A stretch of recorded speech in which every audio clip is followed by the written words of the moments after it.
taking a chance.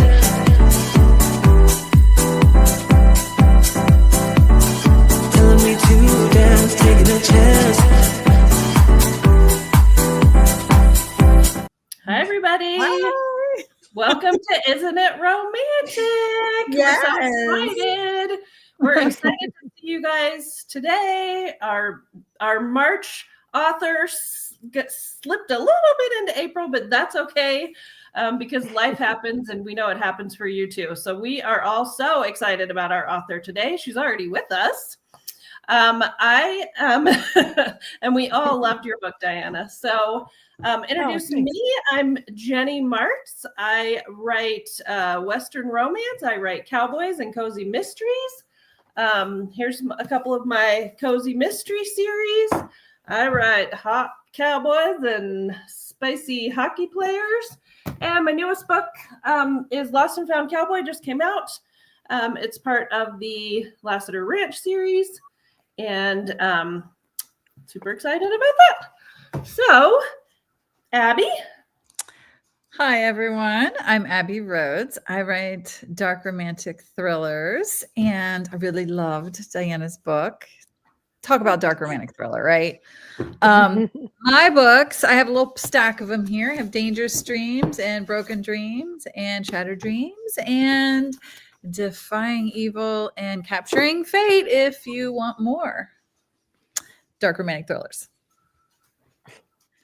I guess my turn. Sorry. I'm Sharon Wray. I write romantic suspense, kind of dark, but with sexy green berets, and kind of like Diana's book, ciphers and all sorts of like history things. These are a few of the books. Oh, and they're backwards. The next book in the series, A Promise at Midnight, hopefully is coming out later this year. I'm very excited. And I also write contemporary romance and motorcycle club romance and a bunch of other stuff. But enough about me. Today, we're very, very excited to be talking to Diana. So I'm going to read her little bio and introduce her, even though we all know her and love her already. Diana Muñoz Stewart is a best-selling romance author and writer of the Spy Makers Guild series. Her award-winning work has earned praise from the New York Times, Entertainment Weekly, Publishers Weekly, the Washington Independent Review of Books, and Kirkus Reviews. Diana lives in an often chaotic and always welcoming home that, depending on the day, can hold husbands, kids, extended family, friends, and a canine or two. When not writing, Diana can be found kayaking, attempting yoga, or hiking with the man who's had her heart since they were teens. So welcome, Diana. We're so excited to talk about your newest book.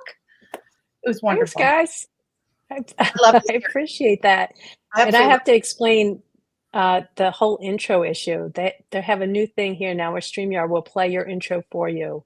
So it was asking me play the intro and start, and I was like, yeah, go ahead. And so it doubled. We had a double intro. So that's why if you were seeing that and you were confused, that's exactly what happened. So Diana, we loved your book, Diana. Do you want to start out telling everybody about your book and what it was about? So the book Fatal Promises is the second book in the Bad Legacy series.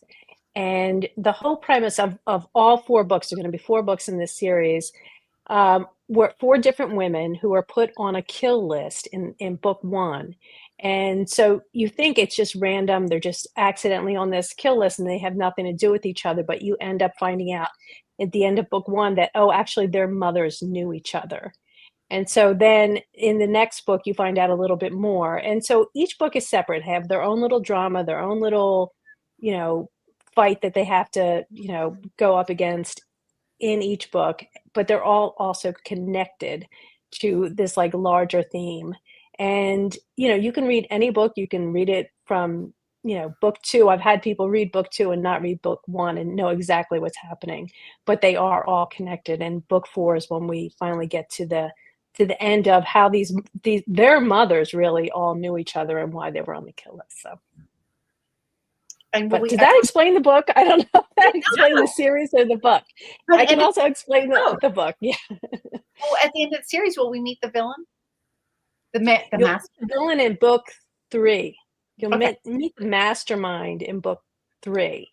Okay. And then in book four, it's just a lot of action. So, and book three is turning out to be a little steamier than I thought it was going to be. I don't know. Well, book two is pretty steamy, I would say. Yeah. Okay. I loved that romance between Manny and Is it Flora Marie? Flora Marie. Flora Marie, yeah. Flora Flora, Marie? yeah. Yeah. Yeah. I know, man. Yeah, that was my grandmother's name. So You did such a Isn't he good job adorable? describing Manny. Like I have a total picture in my mind. Like- Oh, me too. Yeah. I do too. I yeah, know. he was fun to write. Well, I love how you kept talking about his back and his like muscular back, and I just totally had that in my head. I was like, oh, I totally get that. I loved that image. I love It the was tattoo. fun doing something with the boxer, because I have a friend who writes a lot of female boxers. She writes the history of women's boxing, and she's just so cool. And so she actually had shown me a couple little different moves and stuff. So it was just fun, putting it. And I'd gone to the gym to see her book release and all that kind of stuff. So it was fun having a boxer in the book. That was fun. I love the tattoo. I don't want to give too much away, but I loved that whole little. It was just a small part of the story, but I thought it was just so. Mhm. It was such a steamy book, but that part was just so sweet and lovely. Did you know about Yeah, that first draft? Or was no, that that came out of nowhere. That came out of nowhere. The whole flower, yeah, that came out of Anyone nowhere. And I mean, I knew it had meaning, but I didn't know what the meaning was until that scene. And that's a kind of scene when you're writing. I know you guys all know this, but you just get chills. You're just like, oh, isn't that cool how that worked out? Yeah, loved it. Yeah, I love it when that happens because it makes all the rest of the hard stuff less hard. Right? Right. It's I call it a writer's high. Yes. Like when those moments happen, they just, they're the things that keep us going. Diana, I can't remember, are you a plotter or are you a pantser? Well, you know what? I know the beginning and the end of a book. And for the series, the Bad Legacy series, I know the end of the series. But as I'm going through each book, a lot of the details I don't have plotted out. I just kind of, Even with I'm this trying to get to the complex end. of a, I know, that's why I asked. complex of a story and all the clues and all the little red herrings. Like, I feel like some of that, surely you had some of that kind of figured out, or do you kind of figure it out each book at a time? Well, you know what? I write it and then I'm like, well, this doesn't make sense or this doesn't make sense. And then I might go back and alter it, but yeah, I mean, I know the beginning, I know the ending. And because I know what the ending is, since I have it in my head, I know where I need to get. Like, I'll know who the bad guy is. I'll know, where the story is going to end up at. So knowing that, it kind of makes it easier to. So maybe I'm like an in-between pantser plotter. What do we Planter. call those people? Planter. Yeah. Planter. Yeah. Yeah, but I don't do what Sharon does, which is have these huge books and work out every kind of detail, which I think is great, Sharon. I don't do. I do a lot, but I don't do everything because I don't know everything, Okay. right? But so I have a lot done, but there's a lot that just kind of happens, and then I have to go back and change everything. That's why it takes me so long to write. But whatever. Mysteries are hard. Mysteries are harder. Like, it's just hard to put all the clues in and all the red herrings and to, divert suspicion on different people. Mysteries are hard.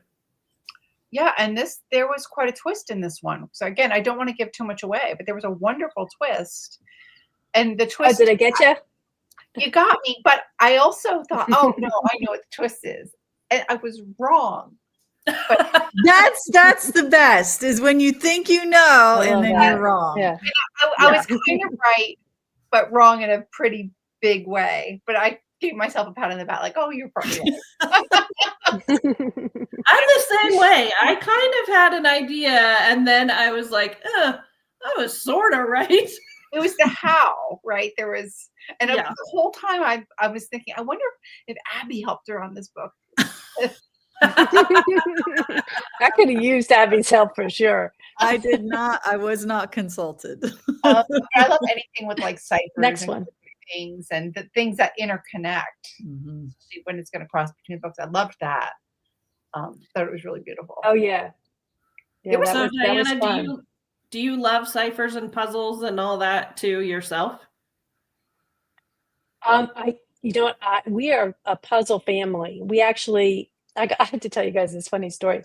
So at Christmas this year, we decided to do this big family puzzle, right? And my daughter, who lives in Colorado, we call her the mad puzzler because she's just like so focused and so determined, but also do not interrupt her while she's puzzling. Like she seriously is mad, um, in a fun way. But so she's in Colorado, so I sent her the same puzzle that we were doing at the house. But at the house, of course, I have, my husband, kids, and all these people coming in and out. So we were all doing the puzzle at the same time that we were supposed to simultaneously be against her and her husband. But I knew she hadn't started it yet, right? Her life was busy, but we were like secretly like, yeah, we're going to do this whole puzzle. And then when we're almost done, we're going to remind her about the puzzle. So we get the puzzle like 85% done. I'm like, you guys, we got to tell her this is wrong. We got to tell her. So we called her and we texted her and we sent her a picture like, almost done. Hope you're working on it. So she was bowling. Her and her husband came home from bowling, started the puzzle, stayed up all night. Like we went to bed. We're like, they're never going to stayed up all night. And the next morning sent us the completed puzzle. They were literally up all night doing this puzzle just to compete with. Like it was so crazy. We woke up and I look at my phone. It's like, there is no way. There is no way. But yeah, they were just like, you're not. No. But yeah, so I do like puzzles. But yeah, That's a great That's story. funny. yeah. That's funny. My son was like, that's now family legend because it was so crazy. Went to bed at 9, woke up at like 7 in the morning. They had done the whole thing. Yeah. Well, Diana, tell us a little bit about your research because you have a lot of cops and FBI and do you have police? Creepy incel stuff. That stuff is just so was creepy to me. Oh, it is super creepy. It is Do you have super police creepy, officers right? in your Like just family or neighbor, or what do you do for research? Do you know FBI people that you like call and ask, or how Do you know all- incels? Like, I hope not. I hope not. But you know what? I do go on a lot of forums and I do talk to, my children who are younger and know that type of personality and, aren't friends with them, but might have like kind of insight that I don't have. And I do a lot of research. So I don't have any police officers, but I do have some people who are in my family who know a lot about weaponry and, self-defense. And we have someone in our family who's like special forces. So we do have some people, who know that kind of stuff that I can kind of tap to get information. But mostly I just look online and, because this isn't the first series I wrote where people are using guns or doing undercover work and doing all that kind of stuff, my first series, Spy Makers Guild has all that kind of stuff. I just built off of that, So this series, the Fatal series, has 2 more books coming. 2 more books. The next one is, I don't know if this is a spoiler or not, but it's called Hard Promises. So that's the next one. And no the wonder last there's one, I more don't know the sex in it. title. Yeah. I don't know. Yeah, it's something happening, yeah. But it's fun. That one's a really fun one to write. And it's probably will be shorter than the other ones, but I think, we quickly get to the last book in the end of the I series. hope it which will involves be like a fun. big, giant Scandinavian giant. Is a big Scandinavian giant the hero? In the final book? No, in the next book. No, in the next one, it's that our bodyguard Ukrainian. guy? It's Sasha. Yeah, Sasha. Yeah. Okay. Is he not Scandinavian? What is he? Ukrainian. Oh, That's right. That's right. I knew when we had this big, giant, I will protect her, like bodyguard guy, I was like, oh, he's hero material. He's got to be the next hero. Yeah. He's one of those annoying heroes that, just so overly confident. So who's the heroine? But we love him. Jess That's is the heroine. Yeah. Yeah. Okay. So I'm learning all about viruses. The kind And I in do your have medical computer? people in my life, so that's good. No, she's Real a medical viruses? Yeah, Ah. right. Yeah. So she works with that, and it all ties into our final book. So all of all of these little pieces tie into the final book. So let's pray we can pull this off. I might need to rely on Abbie at the end, at the very end. I might need to ask her for help. Oh, I think it's going to be great. I bet you'll probably be ready to finish it though, right? Get it out of your head and all on paper and down, like the whole story, all 4 books. Yeah, you know what? It's funny because the 4th one is so complex, and we're bringing back all the characters from all the other books that I've already started to write scenes from it. It's like you really can't, at some point, you really have to know where you're going in order to get there correctly. So yeah, it will be good because it gets more and more. The first book was super easy. Then the second book is a little more complicated because you've set the boundaries. And now the 3rd book and the 4th book are almost like being written simultaneously. And that's complex. Yeah. Well, especially because you have so many different arcs to solve, right? You've got the story arc, but then the series arc, and then the mysteries of all the mothers and the romance arc. Right. And that's a lot. Right. The romance arc. And yeah. I think I had the most fun with the romance in this book. Oh, I could tell. Yeah. Definitely tell. There's some great. And there was some hard stuff with the romance too. And I feel like you did a really good job of kind of tackling some of the trauma that was in Floor's history. And Manny was just like, oh my gosh, like I just loved him so much. He was just so careful with her and he just loved her. And you did such a great job of having like him be so patient, and you know, he's just this big burly dude, and yet he's just so gentle and tender. Oh, I just loved him. I did too. Perfect. He was just perfect. Yeah. I'm so glad to hear you say that because I was really nervous about, you know, you're talking about PTSD and, you know, trauma that our main female character has gone through, and, you know, how that has impacted her life and her choices and the things she shied away from. And I was very careful. I'm glad to hear you say that, you know, that you felt that it was handled correctly, because it took a lot. That was really tough. It was a really tough position to be in because you want to be fair and you want to be honest and you want to, you know, put these things out there that say, you know, not every heroine is completely whole from the get-go. Like people have backstory and they have issues, and you know, so how does somebody work through that? And so that was a lot to do, but I think it did. I'm glad to hear you say that because I felt like it turned out okay in the end. Oh, it turned out great. I think because of the type of person Manny was. That scene when he's standing outside the door and Joaquin is like they're talking. That's such a great scene. There's the whole lead up to him, you know, being far away, being in the car, being by her door. You know what I mean? Yeah. That was fun. That was fun. And then he busts in early. Like, yeah, I think that just really showed the kind of hero he was going to be throughout the book. And he proved, you know, he lived up to that promise, right? And in the end, when he had to choose between Jazz and her, like, you know, like everyone's attention was divided. Everyone was worried about the women, you know, knowing that she could at least for now take care of herself so he could go help her. That was hard. I love that too. Great. You know, it's I think we all strive to write a male lead that is confident and caring, but not too dominating, not so much that you know, put the heroine in a bottle or make her less of an individual, you know.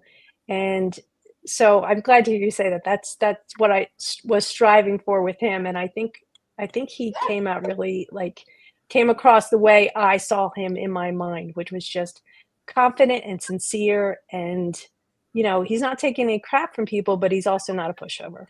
I mean, he's also like sensitive and cares about her and cares about how she's feeling. Yeah. And also, did you notice how I put a dog in this book? Yes, that right. I love the dog. Speaking of, sorry, we're working on training my dog not to bark anymore, and apparently she's not doing as good as we hoped. So, sorry, the mailman went okay. by. I don't know how you do that. How you get them to not bark like that? I mean. Well, so I don't know if I should share all this in here. I'll do it really quick, but we were watching a master class. Todd gave me a master class for Christmas, and we watched a master class with Brandon McMillan, who teaches Lucky Dog. He's like the Lucky Dog trainer, and he grew up like with parents in the circus training animals, and he trained the tiger for The Hangover. And anyway, he taught us this thing with the penny bottle and to not yell at him, to say quiet instead. And my dog is 11 years old, and that we have spent 11 years yelling at that dog when she barks and trying everything we could think of. And all of a sudden we try this tiny little thing with a penny bottle and saying quiet, and it's worked, and it's just crazy. You apparently can't do tricks. That is amazing. Okay. I know. Yeah, because our dog is very loud, and the thing is, like, you're writing and you're working, and all of a sudden there's this loud, you feel like someone is breaking into the house the way this dog's going off. Like, yeah. That's I have a penny bottle story. Oh no. You do? So you know what I'm talking about, the penny bottle? I do. Because we were doing this with our dogs, and what we did was put pennies in aluminum cans. Yeah. And tape the top shut and like shake it, and they don't like the noise, so they would stop. And so it disrupts their thinking. Yeah. So for whatever reason, we had one, and that we had outside and we had one inside, and the outside one sat like right next to the back door, So turns out randomly our car got stolen out of our driveway because this was a while ago, like 10 years ago, because my husband in his brilliant mind left the keys in the car in the driveway, and we live back off the road. So somebody had to like really be searching. So anyway, the police are less than helpful and basically tell us, you can just drive around and look for it. Like, they're not going to look for it, So we drove around and looked for it. And when we found it, that can of pennies, they were on our back porch and took the can of pennies, like, why would they take the can of pennies? Because it was in the car then. So, oh my God, they got really close to your house. That's scary. They were like right at the back door, Oh so, my gosh. Right. So, but that's mine. So you're the detective. Yeah. Yep. That's my can of pennies story. You got to like play detective, go find your car. So did you call the police, or did you just go get in your car and drive it away? We found the car, called the police. They dusted it for prints, and of course they didn't find anything. And then because my husband left the key in and the key was gone, then we had to create a funky kill switch in my car. So like I had this weird way of starting my car, I had to like switch all these buttons before I could actually start the car with the key, so that nobody else, if those people who stole my car tried to steal it again, couldn't steal it. Yeah. I was going to say, couldn't they just come back to your driveway with the key? And Right. So I had this like funky little system. I had to like flip all these little buttons like under the seat and stuff before I could start my car. Oh my gosh. I think I would have sold that car. Do you still have it? No, we don't have it anymore. Oh. But like when we sold it, we had to tell like the people who bought it, like, here's the like code to actually like get the car to start. Like, oh my gosh. Yeah. Wow. That is wild. Well, I loved the dog in this book too. And It was I love the whole book, Diana. It's really good. I love your books. what I didn't expect was that she was going to see someone important to her again. I don't want to say, because I don't want to give it a spoiler. But at the end, when she confronts this person, that was very emotional, like almost more emotional than the romance arc. In some ways, like you confronting that such an important person in your life who disappears. I don't want to say. Yeah, that was a really interesting like choice, because that was like is this going to happen this way, or is she going to discover that this person is gone, is dead, or what have you? And so I really went over that, and then ended up writing that scene, and I thought, oh, okay, this works. I can feel this. Like, this is how it's supposed to be. And then it turned into something, kind of dynamic. I did really like that scene. Yeah. What was your favorite scene to write, Diana? Because, some of them come out easier than others. Like, some of them are a real struggle. Like, what was your funnest, easiest scene to write? I always love the last scenes because there's no pressure. There's no pressure. So I like that scene where they're having the birthday and she's got the little cake and it's got the key in it. And a lot of that's from my life too. Like, my grandson goes get in his little car and all of a sudden he's like a bat out of hell. Like, he's just gone. And now they have these little remotes that go with the car so you can kind of like take over. So Oh, really? so yeah. So that was real life, Sharon. That was plucked right from my real life. And, grab the remote. Where's the remote? Yes. Yeah. I love the remote idea because my twins would drive around trying to hit each other. Oh my gosh. Bumper cars. Like bumper cars. Yeah. Oh God, that's. So I got funny. mine from the Pampers Diaper Company. A remote control car?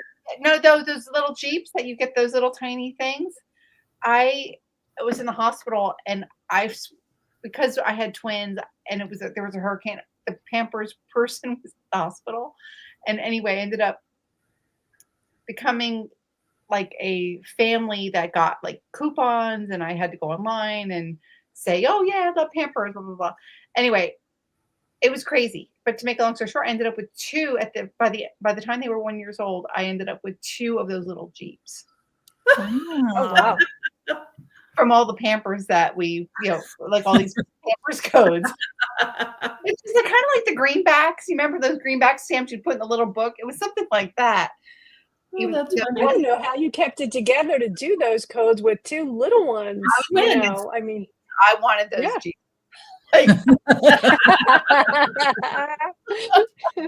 Actually, I can see that, Sharon. I can see you being single-minded enough to be like, this is happening. Yeah, and it was great. And then, it was fun. But I would have loved to have had a remote control, so that, because the whole point of them riding them was supposed to have fun, not play bumper cars. But of course, not crash, not demolition derby. Right. Crash test dummies. Yeah, that never occurred to me. So anyway, I should have. But anyway, that's why I love that. Everything nowadays. Yeah, I love that scene in that book, though. That was that made me laugh. Good. Yeah, that was fun. I mean, the pressure's off at that point, and you just got to tie everything up. So, it was good. So now you're working on book 3, or is book 3 done? I'm working on book 3, but I'm also working on Thank You for Breaking My Heart, which is kind of a lighter. Was supposed to be lighter, guys. I'm sorry. I'm not being very successful at it. A little darkness creeping into the story, but and that's due out in June. So I'm working on that one, and I am like take different breaks, work on Hard Promises and work on the final, but it's all very light. I haven't really done a deep dive into it. So yeah, that's hopefully September of this year. I'll be able to put that one, the third book out, and then the fourth will probably be January of next year. Wow. You are speaking, and you're like Jennie. No, I'm not. No, Jennie is very unique. She's our hero. I mean, you're just our hero. Yeah. We all want to be Jennie when we grow up. Yeah, we're looking forward to reading your book, Jennie. We're looking forward to that. Oh, thank you. Well, speaking of the next book, Abbie, do you want to tell us about the next book that we're reading next month? All right, guys, you know how much I love Lisa Reagan's Josie Quinn detective series. You know I love this series, and we are reading Husband Missing. Oh, very excited. This is going to be so much fun. I know. And you know what? I am I got it the day it came out. I have the audio of it, and I haven't read it because I'm scared. you know, because it's Noah missing. It's Noah. And I'm like, oh my God, what's she gonna do to Noah? Like, so Oh my gosh. Well, Yeah. I just assumed it was someone else's random husband. I didn't know it was. I believe it's Noah. Oh, okay. Reading All right. right I'm now, getting, like, if you I'm read the getting, I just got description, chills. Okay. it's Noah. Yeah. And I'm I know how much you worry, Abbie, about when your husband goes out. So anyway, I'm just worried. So anyway, but I can't That's wait going to to be read fun. And she's so great to interview. Oh my God. Yeah, She's that so would be much really, fun. really fun. So when is it. that? Yeah, Right? we love chatting with Lisa. Yeah. So end of April, we'll be chatting with Lisa. We'll be back. We hope you guys can join us. We love sharing new authors with you, and we love bringing them to you. And we just love chatting with you. Right. For sure. See you end of next month, guys. Bye. Bye. Thanks for being here.